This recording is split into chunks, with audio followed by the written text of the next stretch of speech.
Hi, welcome to Prof Kev Show. As you can see, I got my friend Sarina with us, and she's from Youth Forge. Good afternoon, my friend. Welcome to the show. Thank you so much for having me, Professor Uh, Ken. Appreciate you doing it. All right, before we talk about Youth Forge, what should I know about Sarina? Yeah, so my name is Sarina. I'm in grade 12 and I will be graduating in 5 months. And I'm a really big fan of Formula One. I binge watch every single race, the practices, the qualifying grounds, and I cannot go without a weekend of not watching F1. That's pretty cool. It's definitely not something I expected, so it made me laugh. So let's talk a little bit about Youth Forge. Why Yeah. did you start this idea? What opportunity, what need did you see?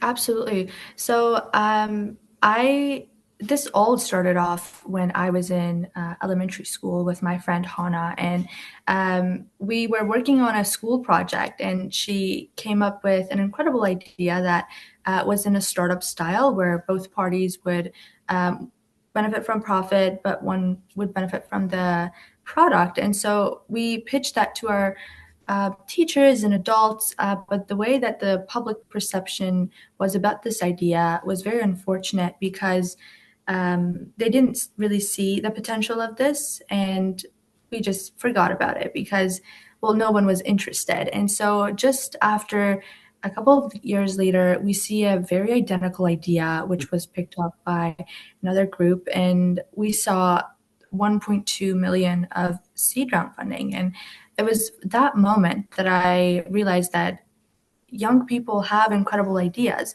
but if we keep looking down on it because of their age, because of other circumstances, it is not fair. And it's not fair for that person, but also our society, because we could really benefit from that idea socially and economically. So I saw the need to break down age restrictions in innovation. And I started to think, what is the root cause of this problem? How could we remove this problem systemically? And I saw different organizations offering mentorship programs for young founders or having competitions. But that was really solving the side effect of the big problem, of which was how the policy system was arranged. And so I started to do more research and I realized this is all rooted in our policy system and how we are excluding under 18 um, young, bright minds from being involved in our business systems. And that was the moment I realized we need to change our systems and how our business policy is drafted. And from there, I started advocating in my local chambers of commerce and trying to change up how our society views young people, but also how we can include them.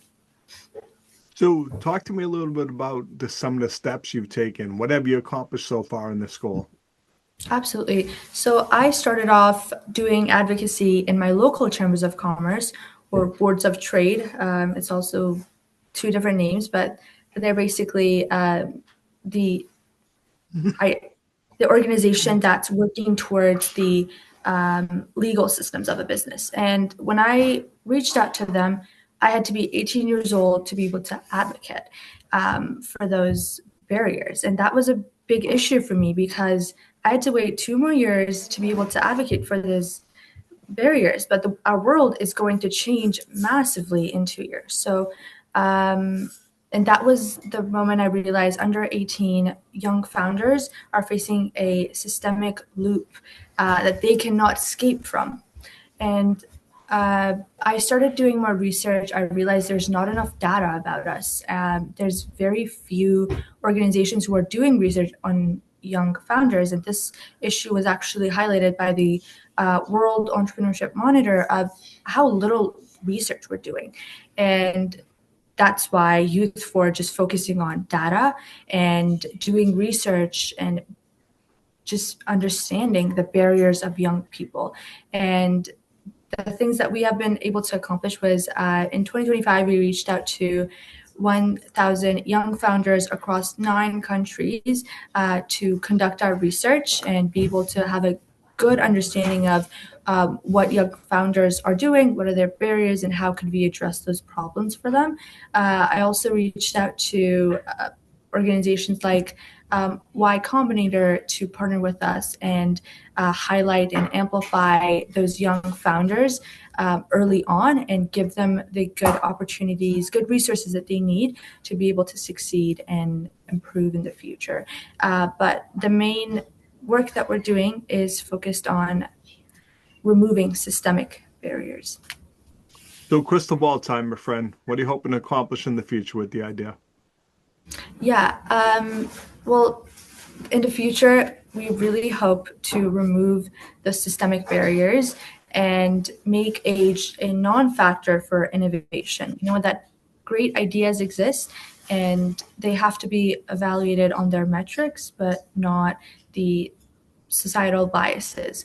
And that comes through having publicly funded mentorship programs also include under 18 innovators, or having under 18 founders be able to register businesses with co-signers, but have the option to be able to register themselves when they're having business or such other systemic problems we're facing. So what's the best way for people to reach out to you? How can they learn more?